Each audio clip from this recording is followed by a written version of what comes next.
Graça e paz, muito bom dia. Nós vamos ter esse primeiro momento e logo depois vamos estar seguindo para as classes. Peço por favor que você abra a sua Bíblia no livro de Mateus, no capítulo 19.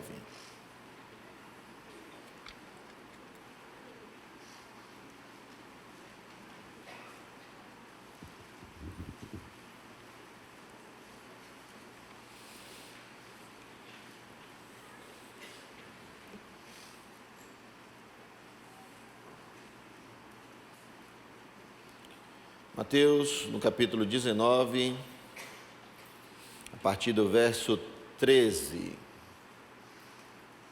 Mateus 19, do verso 13 em diante. Diz assim: Então trouxeram algumas crianças a Jesus para que lhes impusesse as mãos e orasse. Mas os discípulos os repreendiam. Jesus, porém, disse: Deixe os pequeninos e não os impeçam de vir a mim, porque de tais é o reino dos céus. E tendo-lhes imposto as mãos, retirou-se dali. Deus, em nome de Jesus, a tua palavra ela é viva, ela é eficaz, ela é suficiente e ela pode dividir a nossa história, pode dividir quem nós somos, quem nós éramos e quem devemos ser, para que a glória do Senhor seja manifesta sobre essa terra.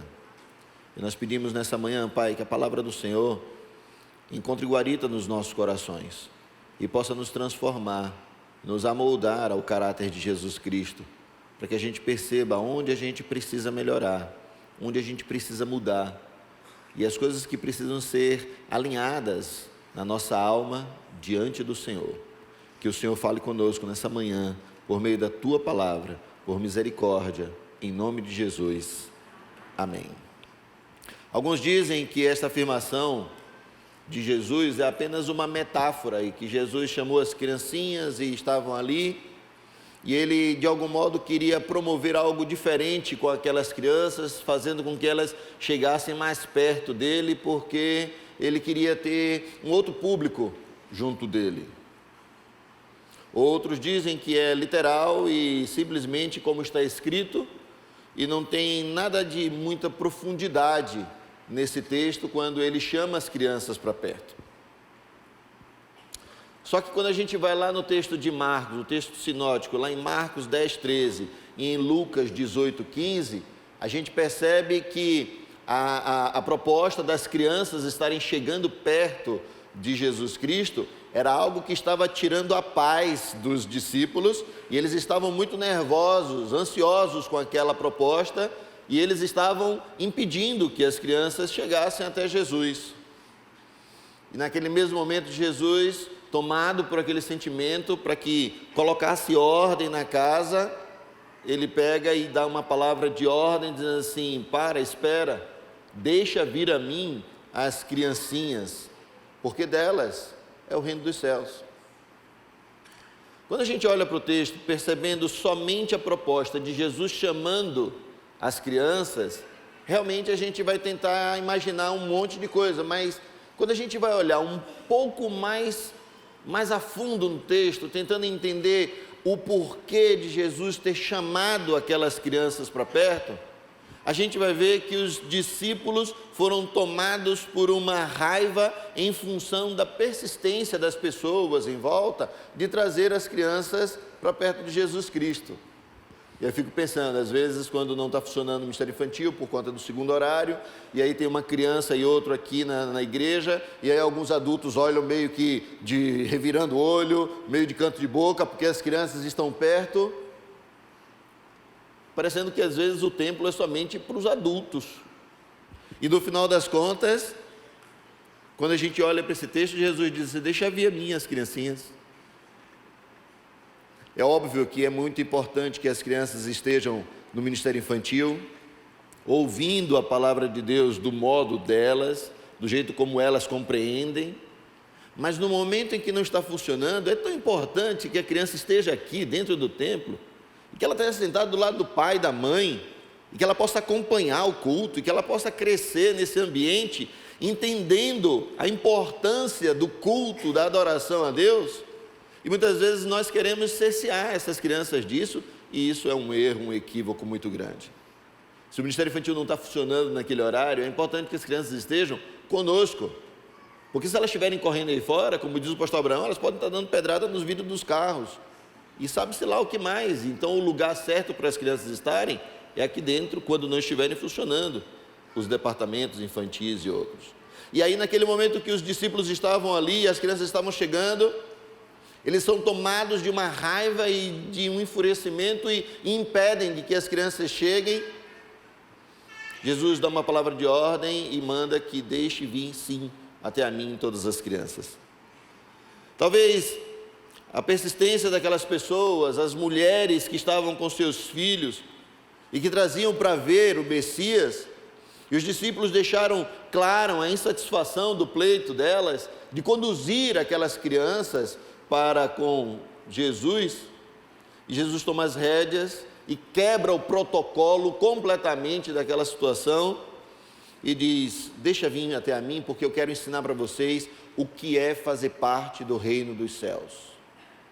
E Jesus quebra o protocolo e a partir dali ele acaba ensinando, por meio da raiva e do enfurecimento, da perda de controle dos discípulos, ele começa a ensinar para que eu e você hoje em dia possamos entender exatamente o que significa fazer parte do reino.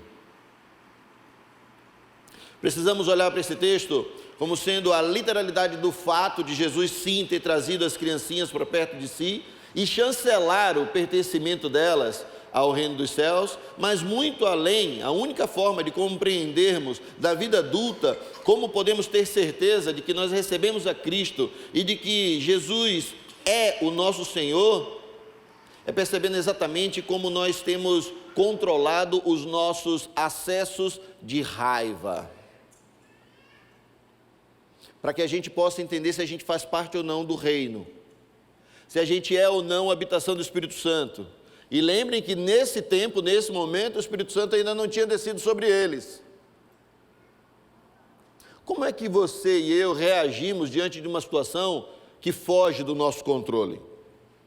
Como é que eu e você reagimos diante de uma situação que causa raiva na gente? Como é que a gente responde a uma situação no trabalho, dentro de casa, na família, na igreja, quando a gente é confrontado ou quando a gente é afrontado diante da nossa própria percepção? Como é que você reage? Será que você é daquele que pega e diz assim: não, mas eu precisava fazer assim, porque senão eu explodi. Eu precisava resolver desse modo, porque senão eu ia morrer. Eu precisava falar assim, porque eu preciso colocar para fora, senão eu tenho um infarto. Vai ter um infarto do mesmo jeito, de tanta raiva que coloca para fora. Como é que a gente reage diante das situações que nos afronta?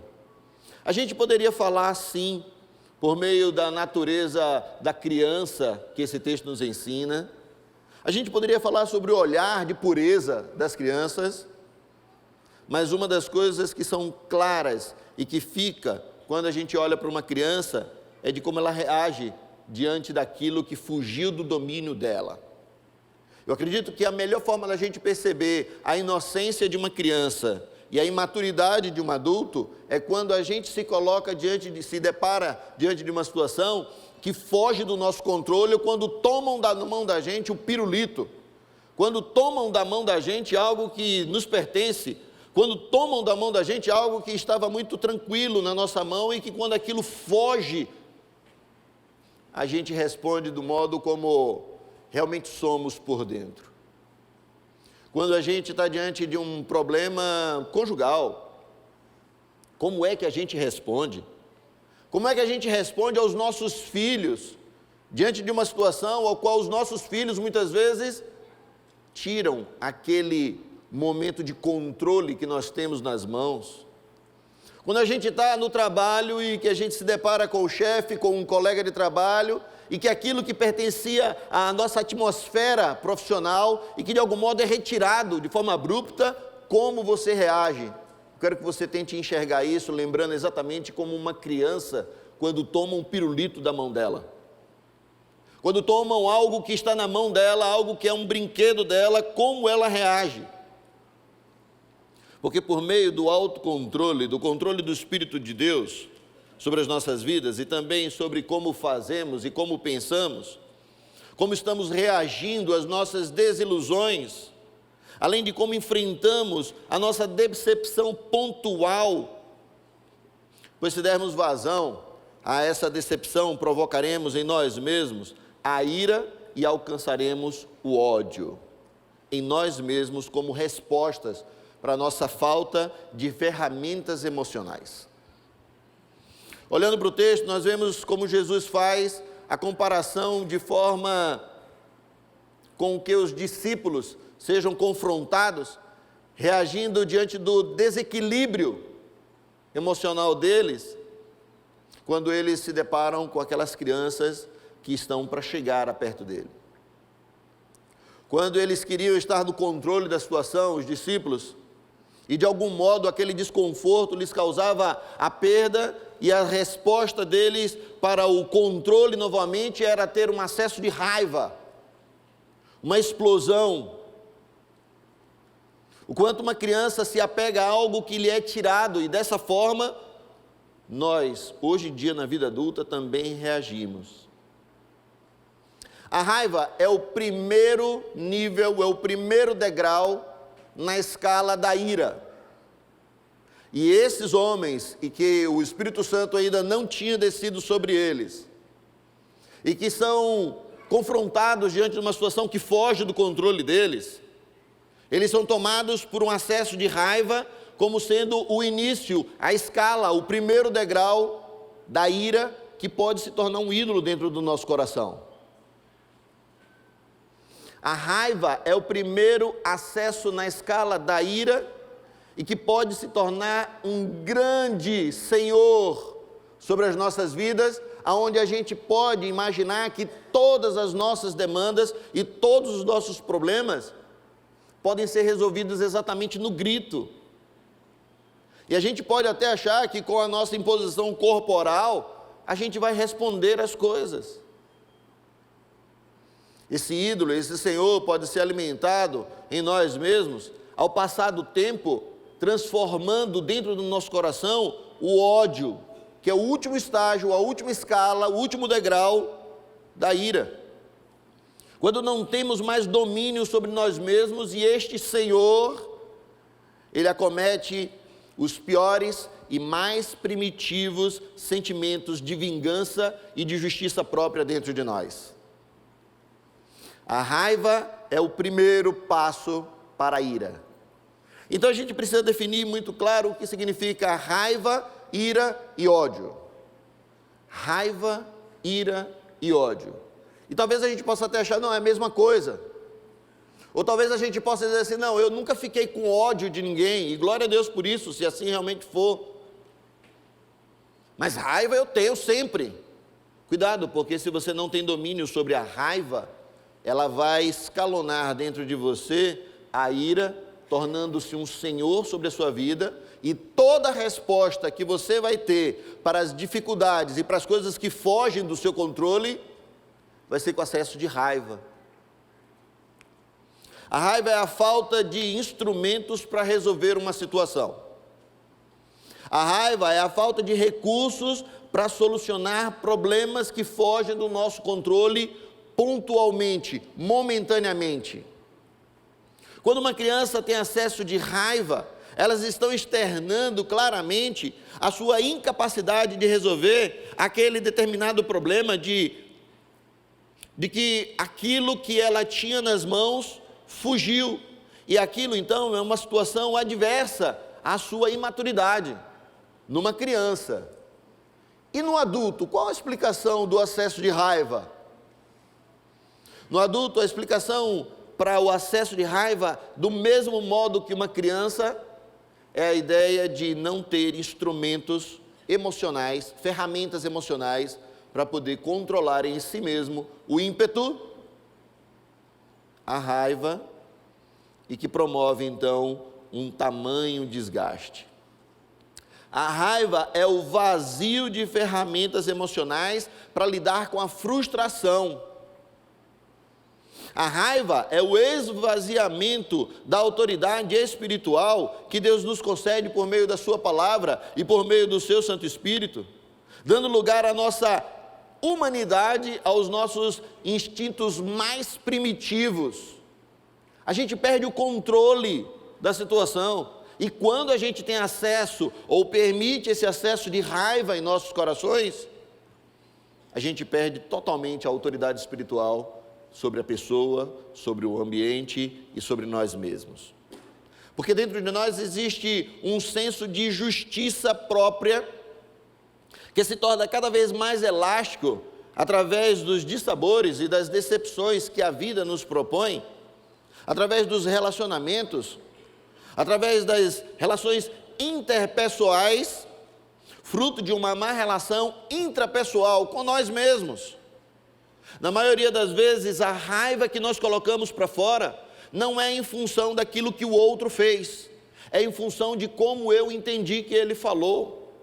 É geralmente a forma como eu percebi ou como eu me senti machucadinho, como me feriu, como não me senti acolhido, como de algum modo me confrontou, me afrontou aquela situação, aquilo que ele falou.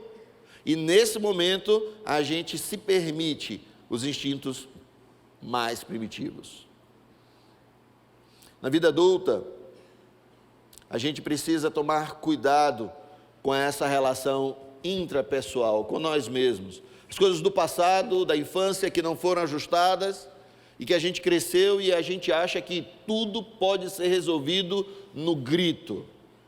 Sabe aquelas crianças que quando vão no shopping e querem alguma coisa e você automaticamente pega e diz não, porque você talvez não pode dar naquela hora, não pode comprar, e a criança se joga no chão e faz um escarcéu e grita e se esperneia, e aí a mãe ou o pai, para poder resolver aquele problema, ou a vergonha que ela está passando, ela pega a criança e diz, tá bom, eu te dou, mas não grita, não se joga no chão.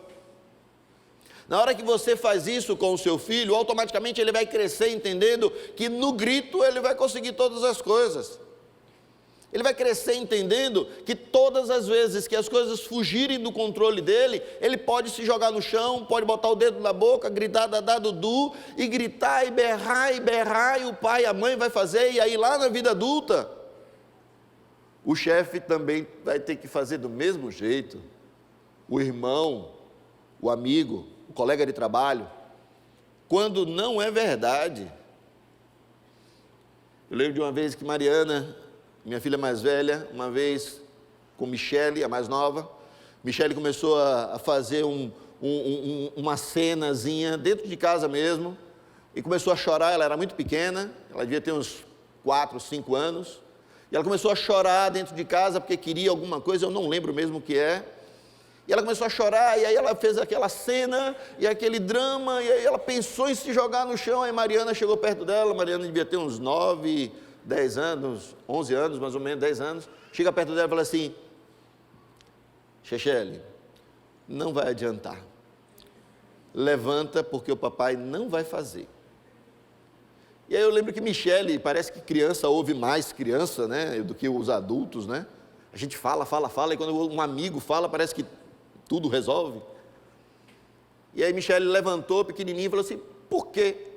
Aí Mariana falou para ela assim, porque ele nunca fez para mim, porque ele nunca me fez como você está pensando que ele vai fazer. Mariana cresceu e aprendeu, e não é no choro, não é no grito, não é no sentimentalismo que a gente resolve as coisas, porque essa é uma atitude da criança, e a criança precisa amadurecer. E o pior, o ruim, é que hoje em dia tem muitos adultos que continuam agindo com a imaturidade da criança e não com a inocência da criança. E o que esse texto diz é que nós devemos ser inocentes como uma criança, a pureza de uma criança e não a imaturidade de uma criança que reage às demandas e às dificuldades da vida com a raiva, com a explosão. Na vida adulta, nós precisamos olhar para nós mesmos e percebermos se não estamos fazendo como que crianças.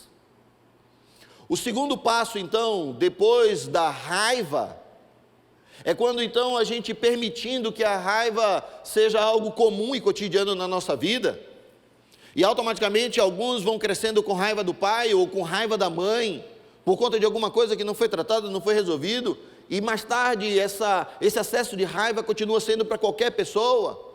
O segundo passo, então, é quando nós começamos a alimentar a ira. E a ira, então, se torna um senhor sobre as nossas vidas. E a ira, então, se torna um ídolo sobre nós. E um ídolo, um senhor, exatamente porque a gente começa a alimentar aquele senhor. E a forma mais correta de alimentar a ira como ídolo, como senhor, é através da raiva. E todas as vezes que a gente explode, a gente está dizendo para esse senhor chamado ira dentro de nós: você está sentado no trono, você é minha majestade, é exatamente desse jeito mesmo, você está certo. Todas as vezes que nós não tratarmos a raiva, o domínio próprio sobre as nossas vidas, nós vamos sim permitir que seja criado, desenvolvido dentro de nós, um senhor chamado ira.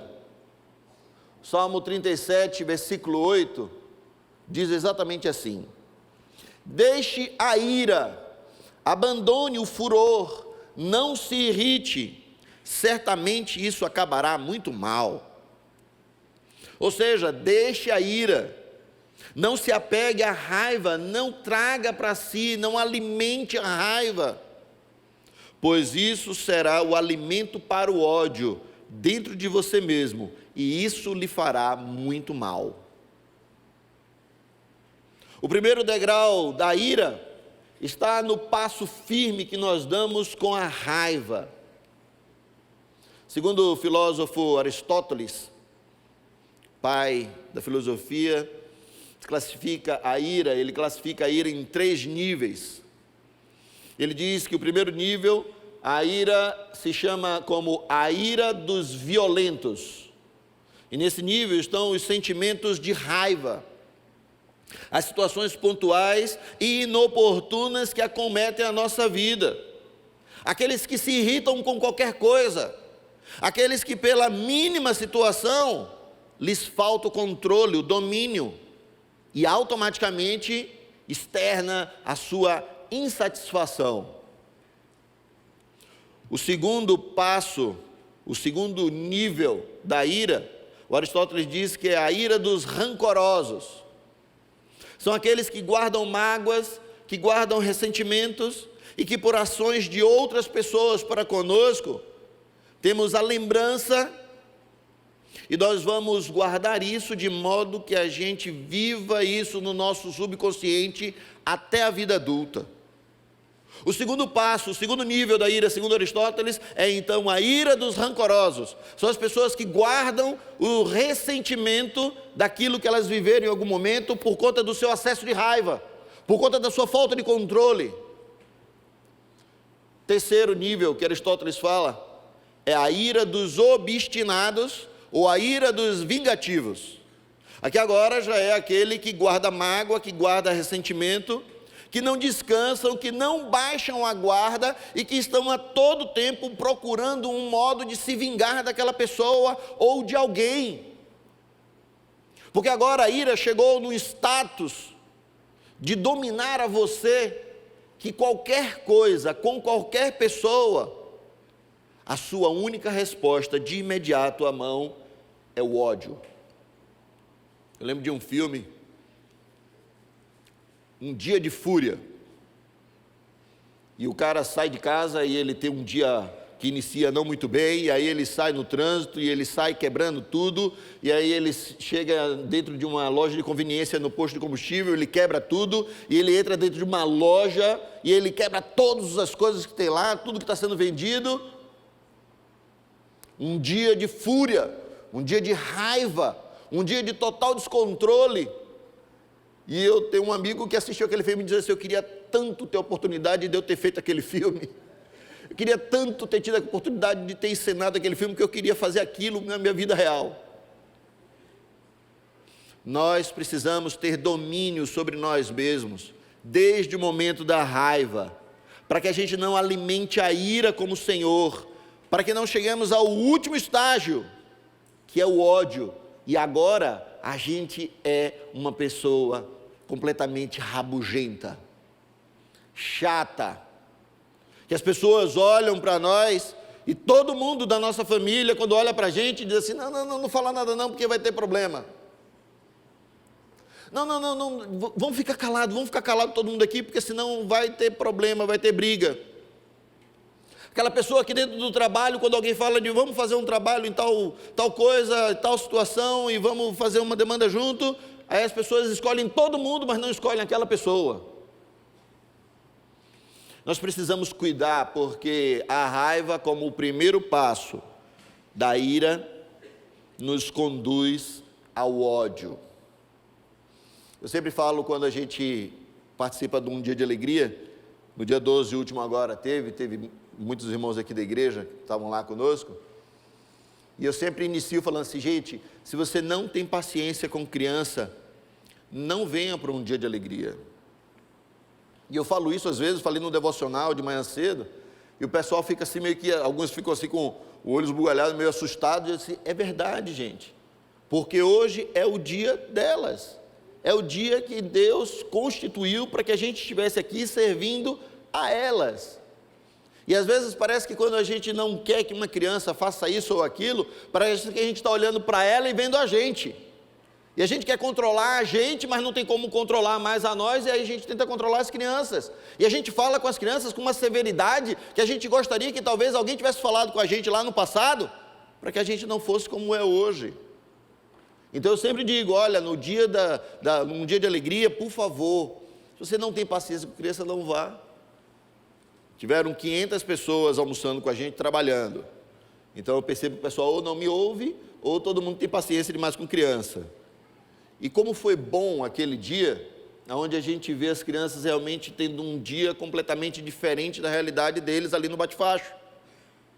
E aí eu estava vendo algumas relações, estava comentando com o pastor Abraão, 76 restaurações que foram feitas nos dentes das crianças.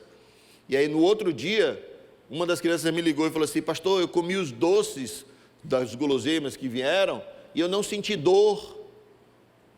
E aí tiveram mais de 60 pessoas que foram atendidas, crianças também que foram atendidas, e tantas coisas que foram servidas, e os presentes que foram entregues, e a gente mais uma vez marca e chancela no coração daquelas crianças, por meio do serviço a Cristo, e através da nossa paciência sim, e não dos nossos acessos de raiva, de que existe sim uma perspectiva diferente para que elas possam viver e possam ser alguém diferente no futuro, para que elas possam viver algo novo lá na frente.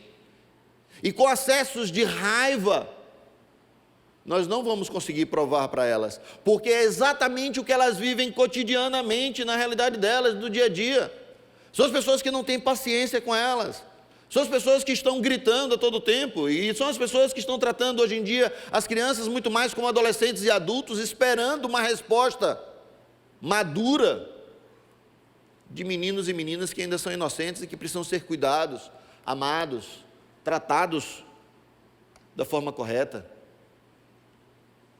Nós precisamos olhar para dentro de nós mesmos e perceber se nós não estamos agindo com essas crianças do modo como talvez deveriam ter agido conosco lá no passado, para que a gente seja controlado em nós mesmos.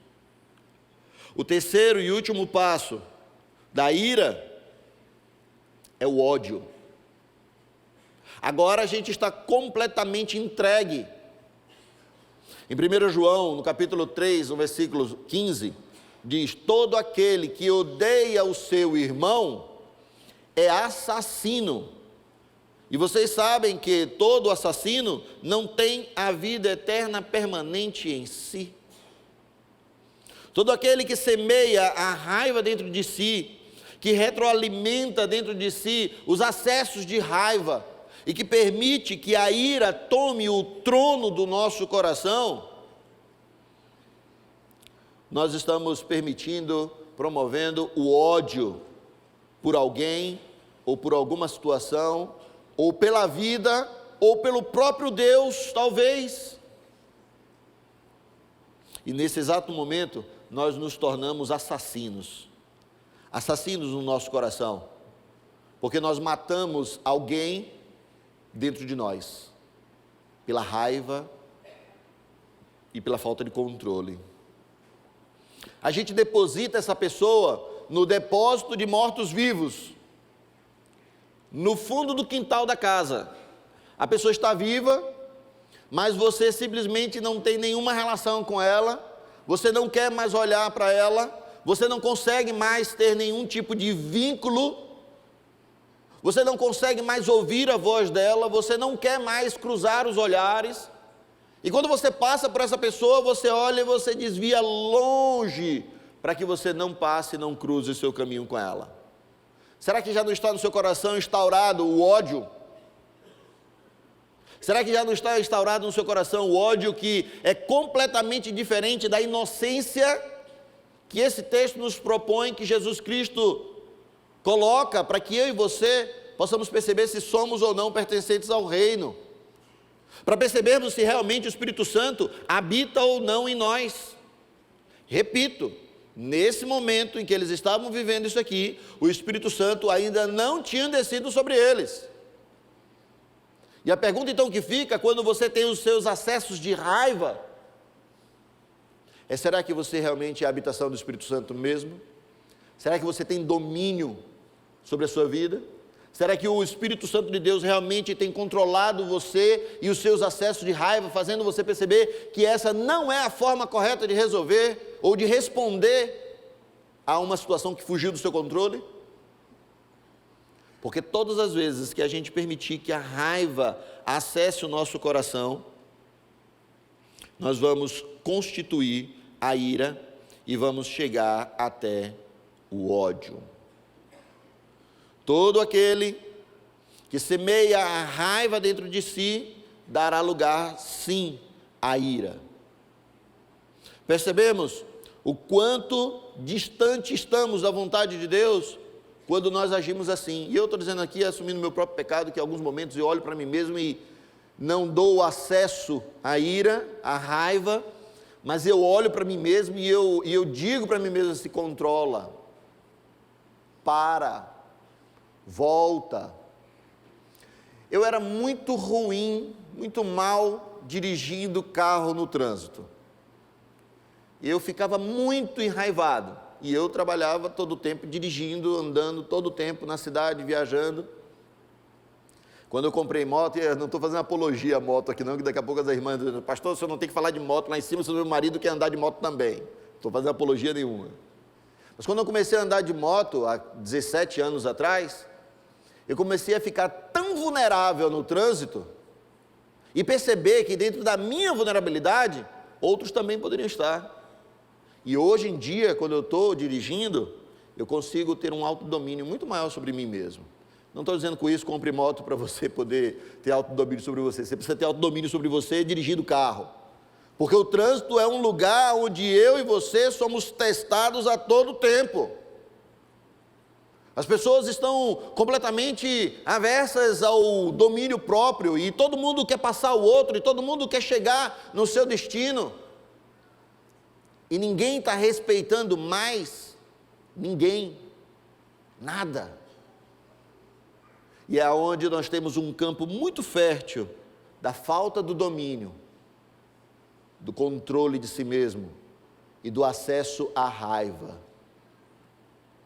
Alguns enfiam a mão na buzina, seguram, um tempão, a raiva não esvazia, irmão.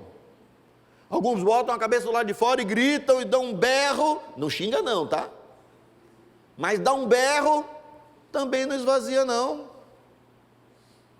Quando a gente tem uma perda de controle emocional numa situação que a gente está lidando com alguém, com a esposa, com o esposo, com o filho, com um colega de trabalho, com qualquer que seja a pessoa, se eu e você não aprendermos a controlar em nós mesmos esse bichinho chamado raiva, ele se transforma num monstro chamado ira. E nesse momento não seremos como as criancinhas que Jesus Cristo disse: deixai vir a mim as criancinhas. De forma literal, as criancinhas, e metafórica na minha vida e na sua vida, se eu e você não estamos agindo na vida adulta como verdadeiras crianças, imaturas, levadas por qualquer situação que foge do nosso controle e que a gente acha que pode levantar a voz, gritar e pode esbravejar. Em Efésios 4, 26, diz: fiquem irados, mas não pequem. Irai-vos, mas não pequeis. E na NA, na Nova Almeida Atualizada, diz: fiquem irados, mas não pequem. Não deixe o sol se pôr sobre a ira de vocês. Não dê lugar ao diabo. Percebe então que quando eu e você perdemos o controle sobre determinada situação e colocamos para fora, externamos a nossa raiva, nós estamos sim dando lugar ao diabo. Estamos permitindo que ele assuma o papel e tome as rédeas da nossa vida.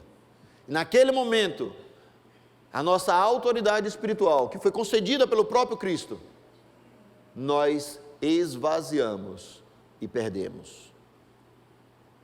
O pecado não está em você sentir raiva, mas sim em você alimentar a raiva e não resolver imediatamente, como o próprio texto de Efésios diz, instrumentalizando então a ira dentro de nós, dando tempo para necrosar a ferida da raiva que está em mim e em você, ou dando lugar às ferramentas para o ódio que a ira plantou dentro de mim, dentro de você, e aí sim se torna pecado.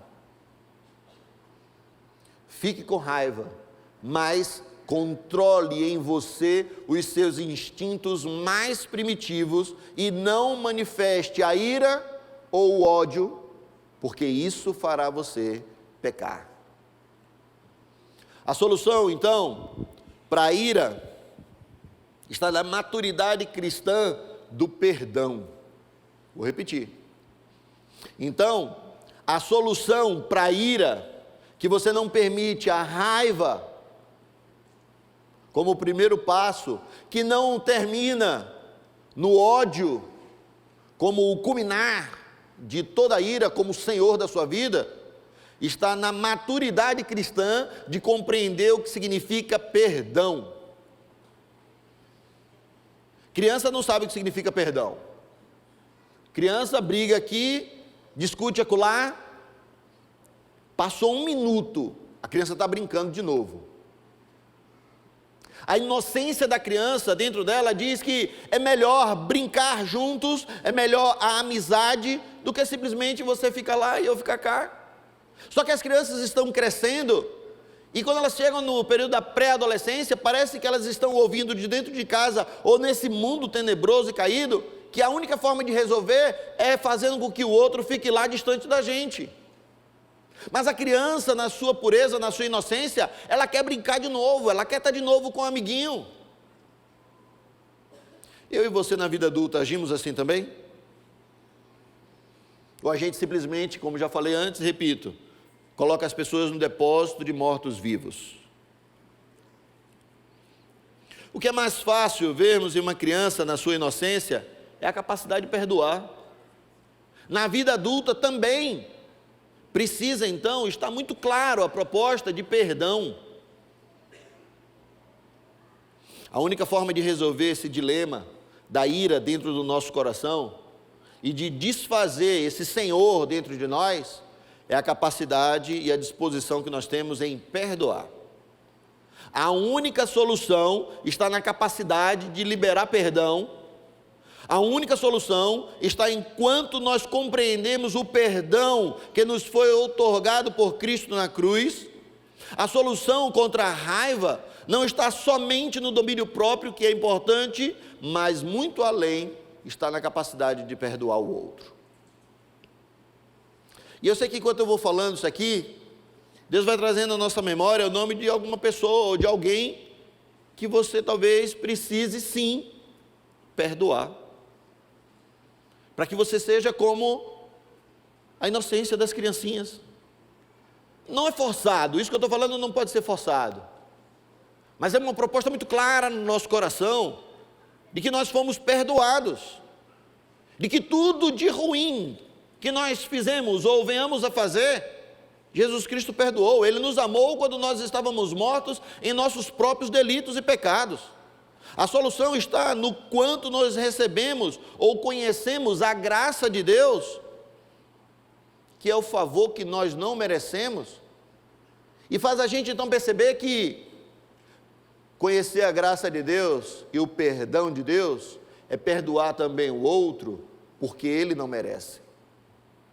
Porque se houver merecimento do outro, não é graça, e você perdeu toda a capacidade naquela hora, toda a instrumentalização nessa hora, porque houve mérito.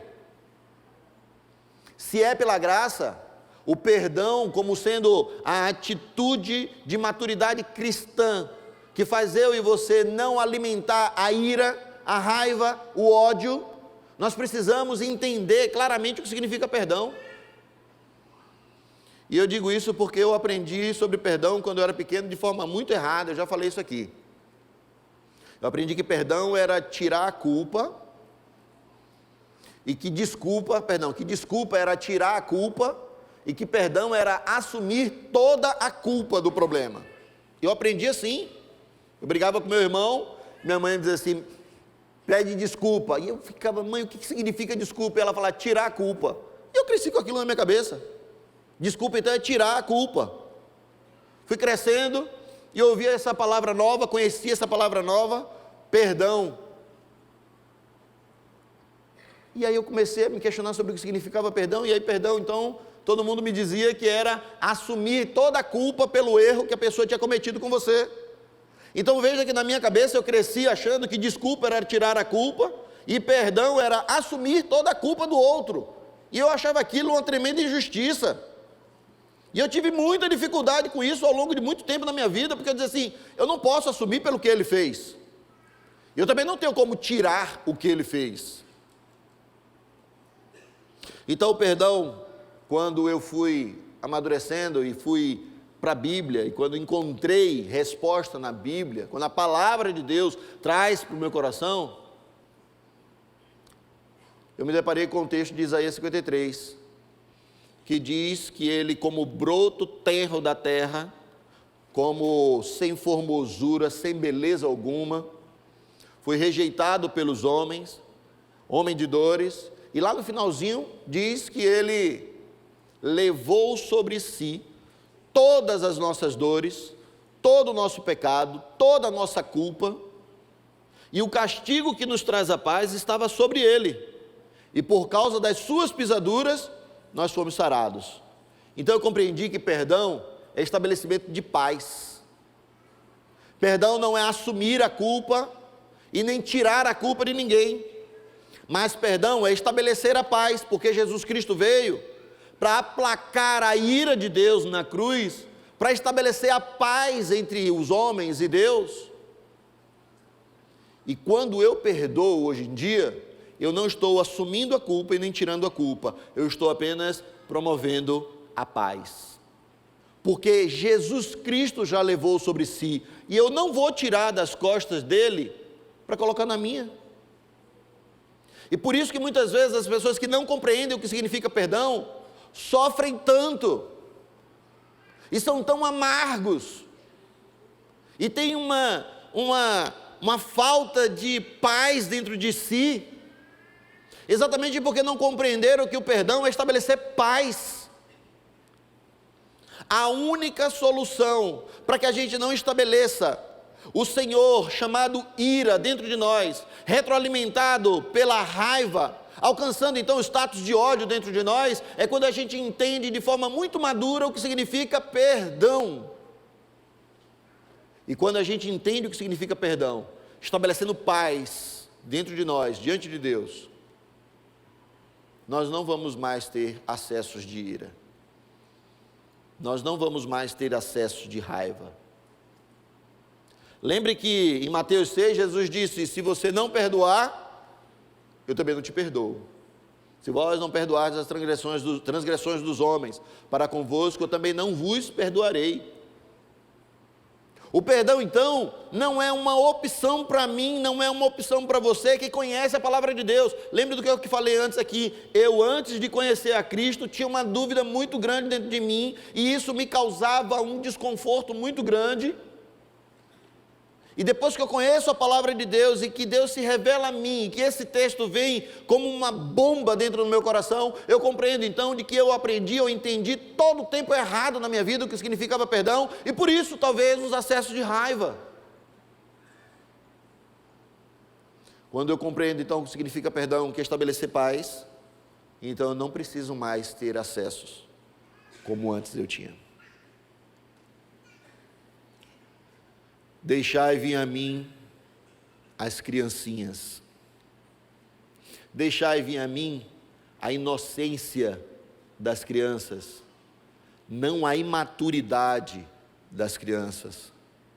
As criancinhas que Jesus estava chamando ali, deixa vir até a mim, era para poder dar um tapa de luva de pelica em cada um dos discípulos que tinham permitido o acesso de raiva naquela hora e que não queriam deixar que as crianças chegassem perto. E Jesus chama então e diz assim: parou. Traz as criancinhas aqui para mim. Coloca elas sentadas aqui ao meu redor. E aí ele pega e diz: se você não for igual a uma dessas crianças, o reino dos céus não está em você. Você entende o peso do que eu estou falando? Se você não entende o que significa perdão como o estabelecimento de paz, se você a todo tempo tem acessos de raiva, se a forma de você resolver as coisas é sempre com a explosão, cuidado, o reino dos céus pode ainda não estar dentro de você. Que nós sejamos como aquelas criancinhas, que entende claramente o que significa perdão, como pais, não dando mais acesso às raivas, à ira e ao ódio dentro de nós. Curve sua fronte, feche seus olhos.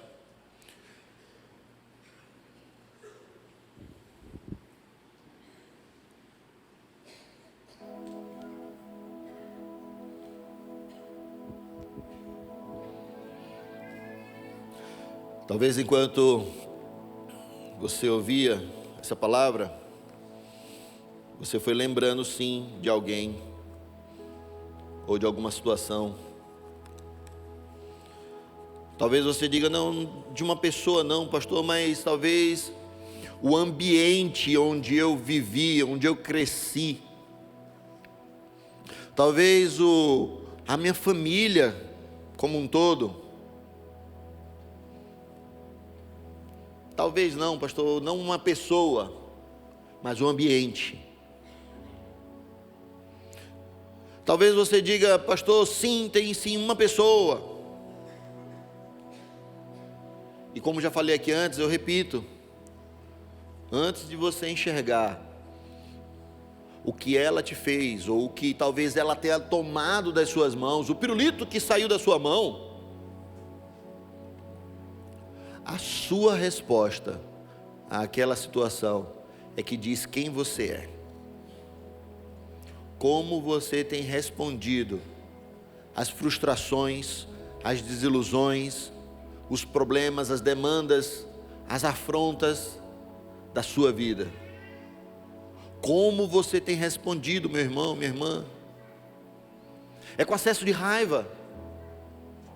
E talvez você já tenha instaurado no seu coração realmente esse Senhor chamado ira. e hoje você tem ódio. Não reconhece com esse nome, porque talvez seja um nome muito forte, mas as suas atitudes, quando eu estou falando, talvez vai trazendo a sua memória de que é isso mesmo, é assim mesmo que eu tenho feito. Esperando sempre uma resposta para poder dar àquela pessoa, esperando sempre uma oportunidade para se vingar, ou para apontar o erro do outro, uma oportunidade para dizer assim, está vendo o que eu te disse? Uma oportunidade para poder dizer assim, eu te avisei a vida toda. Ódio, que não foi tratado dentro do coração, por causa da raiva, dos acessos de raiva. E volto a dizer, o problema muito maior está em você e não na pessoa. É muito mais seu, é muito mais você mesmo com você. É a sua resposta para aquilo que fugiu do seu controle. E eu quero desafiar você nessa manhã. Eu quero orar junto com você. E quero pedir que você fique de pé onde você está, se você entende que precisa ter domínio sim sobre a raiva, ter domínio sim sobre a sua vida, ter domínio sim para que você não externe esse sentimento tão pernicioso, esse bichinho chamado raiva, que muitas vezes você é acometido e diz assim, meu Deus, como isso chegou, até onde isso parou, meu Deus, eu preciso sim ter controle de mim, Deus, que o teu Espírito me controle, que eu não tenha mais domínio sobre mim mesmo, mas que o meu domínio seja do Senhor, que o Senhor me domine. Pedir a Deus que coloque no nosso coração a certeza de que a habitação do Espírito Santo de Deus, que somos nós, tem sim que mudar a nossa forma de reagir às situações que fogem do nosso controle cotidianamente. E se você entende que você é essa pessoa, que você fique de pé em nome de Jesus.